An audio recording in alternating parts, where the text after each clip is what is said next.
गोपियों के गीत पूर्ण करने के बाद धीरे धीरे करके भगवान की अमर कथा आगे बढ़ी। कभी गोपियों को भगवान सता रहे हैं और कभी गोपियां भगवान को सता रही हैं। आपस में कथा खूब आगे बढ़ी और जब भैया आपस में कथा खूब आगे बढ़ी तब तो कहा जाता है धीरे धीरे भगवान की भगवत कथा आगे बढ़ने के बाद इधर राजा कंस भी बड़ा चिंता में बैठा हुआ था। राजा कंस क्यों चिंता में था? राजा कंस इसलिए चिंता में बैठा था भैया क्योंकि राजा कंस को अब सोते समय भी भगवान के दिव्य दर्शन होते थे। जब राजा कंस को सोते समय भी भगवान के दिव्य दर्शन होते थे तब तो प्यारे कहा जाता है सोते समय भी भगवान के दिव्य दर्शन होने के बाद राजा कंस को जीने में भी भगवान कृष्ण दिखते थे। बड़ा परेशान। एक दिन चाणूर ने भगवान से कहा, चाणूर ने भगवान से क्या कहा? राजा कंस से कहा, मंत्री था, प्रभु ऐसे कब तक घबराओगे? मेरी एक बात को अगर आप मानो तो कार्य पूरा हो जाएगा। बोले क्या? बोले हम लोग अपने मथुरापुरी में विशाल मेले का आयोजन करते हैं और उस विशाल मेले में नंद के लाला को बुला लेते हैं और उसी में मसील करके उसको मार डालेंगे। बोले लेने कौन जाएगा? बोले अक्रूर जी। अक्रूर जी महाराज लेने के लिए पहुंचे। जब यशोदा मैया ने सुना कि आज मेरे लल्ला की विदाई हो रही है, माता यशोदा को बड़ा बुरा लगा। मानो सारे ब्रज में काली छटाएं छा गई, सारे ब्रज में रुदन होने लगा और सुबह होने पर भगवान जाने की स्थिति में आ गए। जा रहे हो तो जाओ ब्रज छोड़कर, सबका दिल तोड़कर, प्रेम ब्रज सा कन्हैया नहीं पाओगे, नहीं पाओगे। प्रेम ब्रज सा कन्हैया नहीं पाओगे, नहीं पाओगे। गोपियां भगवान के रथ के आगे गिर पड़ी। अब आप कैसे निकलोगे? अगर आपको निकलना है तो हमारे ऊपर रथ चला करके हमारे प्राणों की बलि दे करके आपको आगे बढ़ना पड़ेगा। भगवान ने सभी गोपियों को बाधा दिया, चिंता मत करो गोपियों, कल की बात है, मैं परसों लौट करके आ जाऊंगा। और परसों कहते कहते कहते कहते कहते कहते कहते परसों बीत गए लेकिन शाम लौट करके नहीं आए। भगवान मथुरापुरी में पहुंच गए। सभी गोप ग्वाल वालों को बड़े सुंदर सुंदर राजा कंस के वस्त्रों को पहना दिया। एक कुबड़ी जा रही थी, कुबड़ी अपना चंदन, राजा कंस को प्रतिदिन चंदन लगाती थी। भगवान ने कुबड़ी को रोक लिया। रुक जाओ ब्रजभामा, विश्व सुंदरी, हम सबको चंदन लगा करके जाओ, हम सब लोग सजे हुए हैं। बेचारी कुबड़ी हंसने लगी और रोने लगी। मेरा मजाक बनाते हो? मैं कुबड़ी हूं तो मुझसे विश्व सुंदर कहते हो? भगवान बोले बाहर अंदर की आत्मा से जो सुंदर होता है उसी को मैं सुंदर कहता हूं, बाहर की आत्मा वाले को सुंदर नहीं माना जाता। और तो मैं सुंदर की बात है, मैं 1 मिनट में सुंदर कर देता हूं। भगवान ने कुबड़ी के मुख को पकड़ा और खड़ा कर दिया और वही कुबड़ी विश्व सुंदरी प्रतीत हो गई। तो भगवान कब किसको सुंदर बना दें इसका कोई पता नहीं। विश्व सुंदरी बनाया, हंसी हंसी में शिव धनुष को भगवान ने भंग कर दिया। अब तो चाणूर ने पूरी और चारों ओर राजा कंस ने जाल फैला रखा था। हाथी को मदमस्त कर दिया, मदुरा पिला दिया और द्वार के सबसे बाहर वाले गेट पर हाथी को खड़ा कर दिया। जैसे ही सुबह हुई भगवान जाने लगे तो हाथी ने भगवान के ऊपर प्रहार किया। वो तो भगवान तो साहब भगवान आ रहा, भगवान लड़े और हाथी को एक सांस में पटक दिया और हाथी के दांत को उखाड़ लिया। अंदर जैसे ही भगवान पहुंचे वैसे ही साहब बड़ी विचित्रता देखी। बड़े बड़े मल्ल भगवान से लड़ने के लिए तैयार हैं। भगवान से बड़े बड़े मल्ल लड़ना चाहते हैं, भगवान ने सभी मल्लों के साथ युद्ध किया और सबको धराशायी कर दिया। अंत में राजा कंस की चतुर्मुखी सेना आ गई। भगवान ने राजा कंस की समस्त सेनाओं को परास्त कर दिया। अब तो आमने सामने राजा कंस और भगवान श्री कृष्ण का युद्ध होना प्रारंभ हो गया।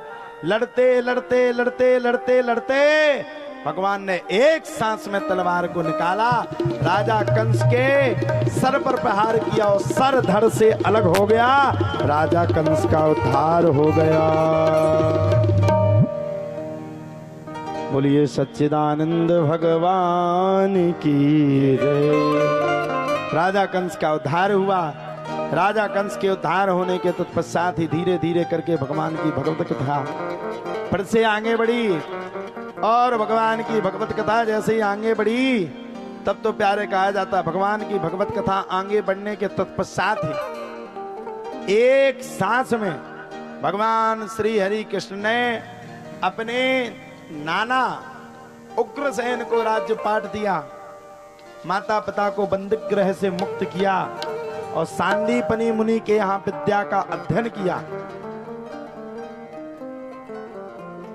राजा कंस की दो पत्नियां थीं, अस्ति और प्राप्ति, और राजा कंस के ससुर का नाम था जरासंध। जरासंध ने भगवान श्री कृष्ण पर 17 बार आक्रमण किया और भगवान ने 17 बार राजा जरासंध को हराया। 18वीं बार ब्राह्मणों ने आशीर्वाद दे दिया, जाओ तुम विजयी होगे। सो भगवान ने ब्राह्मणों का सम्मान रखते हुए द्वारकापुरी में, गुजरात में बड़ा सुंदर द्वारकापुरी का उद्गमन किया, बड़ा सुंदर अपने लिए महल बनवाया।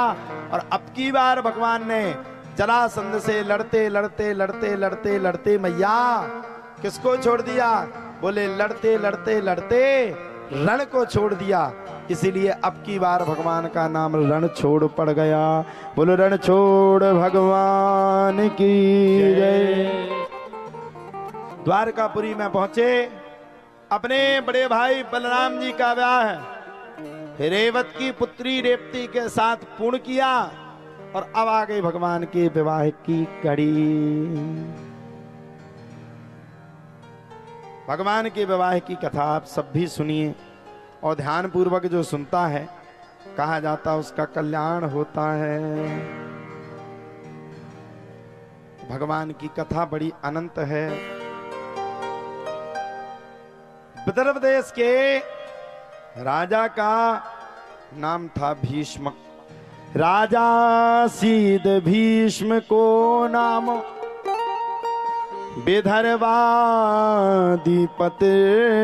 महान। तस्य पंचाभवन पुत्रः कन्यका चावरानन।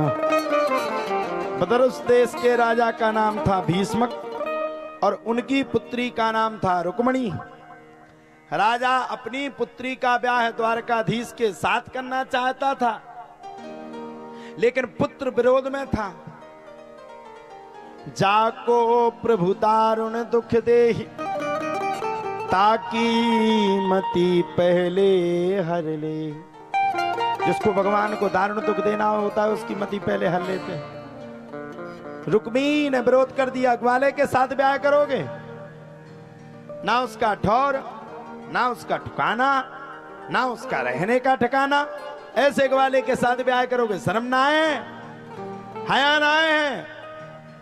जब इतनी बातों को सुना तब तो प्यारे कहा जाता है, इतनी बातों को सुनने के तत्पश्चात ही एक सांस में बड़े प्रेम के साथ आनंद लेते हुए रुक्मी ने अपनी बहन का विवाह किससे करवाया? शिशुपाल से। शिशुपाल ने ब्याह तय कर दिया। माता रुक्मणी ने भगवान श्री कृष्ण को पत्र लिख दिया। पत्र जानती हो? आओ, इंग्लिश में क्या कहते हो उसको? अब हम तो नहीं जानते इंग्लिश। वही पत्र लिखा है खून से, स्याही से, अब जाने हमें तो पता नहीं कैसे। माता रुक्मणी ने भगवान श्री कृष्ण को पत्र लिखा और पत्र लिखा तो प्रेम पत्र को लेकर के ब्राह्मण देवता पहुंच गए भगवान ने उस पत्र को पढ़ा। रात्रि के समय में वायु के वेग से तेज रथ को दौड़ाया और सुबह होने पर कुंडनपुर पहुंच गए। इधर शिशुपाल बारात लेके आ गया। माता रुक्मणी चिंता में थी, इस दुष्ट से शादी नहीं करूंगी, नहीं तो मैं अग्नि में अपना प्राणों का त्याग कर दूंगी। ब्राह्मण देवता बोले कोई दिक्कत नहीं, लाइन बिल्कुल साफ है, जाओ कुलदेवी के मंदिर पर, भगवान कृष्ण तुम्हें लेने के लिए आए हैं। सबरे पहरेदार लगे थे। माता रुक्मणी ने कुलदेवी मैया का आशीर्वाद लिया और सबके जाने ही दूल्हा है, तो सबने कहा जोड़ी तो बढ़िया है। भगवान ने माता रुक्मणी को रथ पर बैठाला और माता रुक्मणी का हरण कर लिया। बोलो रुक्मणी रमण लाल की।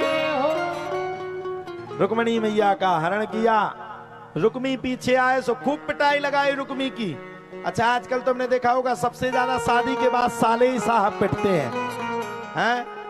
खूब पिटाई लगाए और पिटाई लगा करके माता रुक्मणी को लेकर के द्वारका में पहुंच गए और बड़ा सुंदर द्वारका को सजाया और अब ब्याह की तैयारी करने लगे।